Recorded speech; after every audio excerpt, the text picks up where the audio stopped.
एक बात और, कोई छोटा सा बच्चा हो बिना कपड़ा का है, उसका वीडियो बना के मत डालना। मेरा एक आईडी खत्म हो गया उससे। तो छोटका बच्चा के वीडियो बना के डाल दिलिए है, हमारा आईडी पर लाल झंडा दे दिलिए रियल इंद्रदेव के नाम से रहे।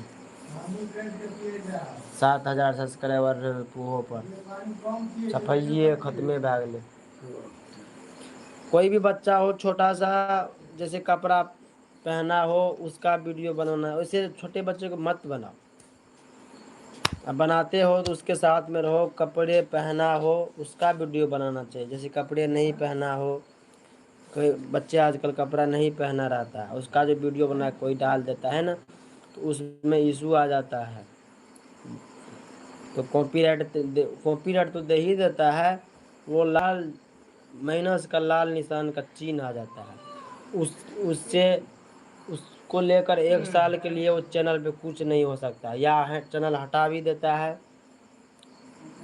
नहीं हटाता है तो कम से कम 3 महीने के लिए वो चैनल को बंद किया जाता है, बंद कर देता है। 3 महीने के लिए वीडियो नहीं डाल सकता है, नहीं कुछ।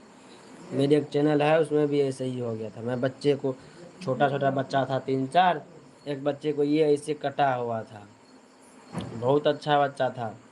ऊपर में सिर्फ एक बनियान पाया था, नीचे कुछ नहीं पाया था, वो लड़का था। ये कटा हुआ था, वो एकदम खुशी से नाच करता था, हंसता था। मैं सोचा इसका वीडियो बना के डाल देते हैं, वीडियो वायरल होगा।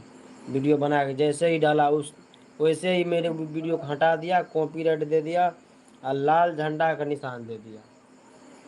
लाल झंडा के निशान दे दिलक, यानी खतरा छै वीडियो बनबे वाला, यानी खतरा के निशान दे दिलकै। जे वीडियो डालिए ने, ओकर बाद हम अपनो वीडियो डाल दिए, ओकरो हटा दे, अपलोड हइये नहीं दे।